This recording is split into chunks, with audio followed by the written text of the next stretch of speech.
Hey baddies! In this video, I'm making a buckwheat sourdough bread. So buckwheat flour actually isn't related to wheat at all. In fact, it's gluten and grain-free and contains more protein, fiber, and minerals than regular wheat flour. If you've ever had Japanese soba noodles, for example, then you're probably already familiar with buckwheat. It has a distinctive black speckled color and a really nice grassy and earthy flavor. So now that you know all about buckwheat, let's get started. Here are the specs for this recipe. First, we're going to mix together the flours, salt, water, and sourdough starter. This recipe only contains 10% buckwheat flour, but you'll see that just a little bit of buckwheat really goes a long way.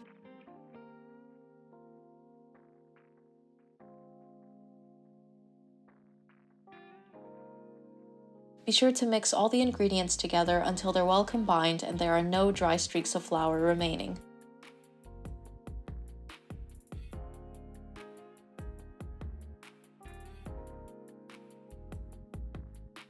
Once you're done mixing, cover the dough and leave it to rest for 40 minutes. 40 minutes later, it's time to knead the dough.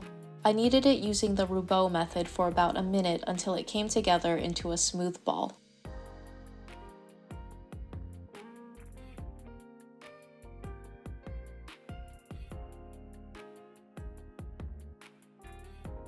Leave the dough to rest for 30 minutes, then do the first coil fold. I unfortunately forgot to film myself actually doing the first coil fold, so apologies for that, but if you'd like to see how it's done, here's the second coil fold 1 hour later. Just wet your hands and stretch the dough up from the bottom and tuck the loose side underneath the rest of the dough. Repeat this until you've folded in all 4 sides of the dough, then cover it and leave it to finish bulk fermenting. It was a really warm day when I filmed this, so the bulk fermentation only took about 3 hours and 45 minutes at about 82 degrees Fahrenheit. I think the buckwheat also helped speed up the process, so be sure to keep an eye on the dough until it rises about 50 to 60% in volume. Pre-shape the dough by using wet hands to loosen it from the sides of the bowl, then flip it out onto your work surface.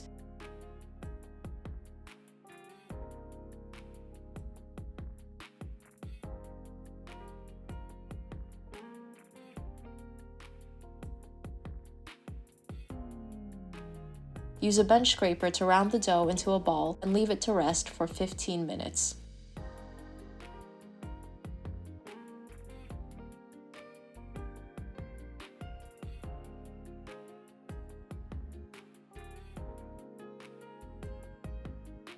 Once you're ready to final shape, be sure to dust your proofing basket with flour. I like to use whole wheat flour. Flour the top of the dough, flip it over, and shape it into a loaf. I'm using a pretty gentle shaping method here because the dough is already really strong and bubbly.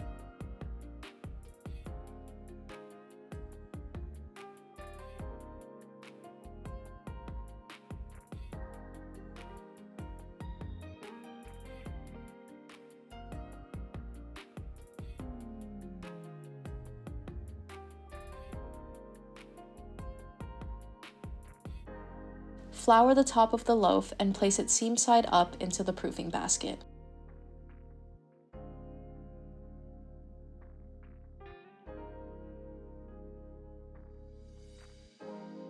Cover the dough and let it final proof either at room temperature for 2 to 3 hours or in the fridge for 12 to 24 hours.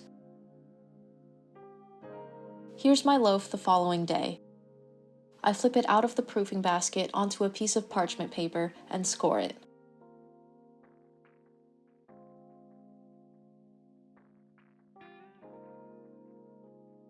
Bake the dough for 18 minutes in a preheated 450-degree oven with steam, and then remove the roasting pan and bake it for another 12 minutes at 410 degrees Fahrenheit without steam. I use a large cast iron skillet to bake the bread and create steam by pouring room temperature water into the preheated roasting pan. And here's the final result, a dark and crusty loaf with a nice open crumb and packed with flavor.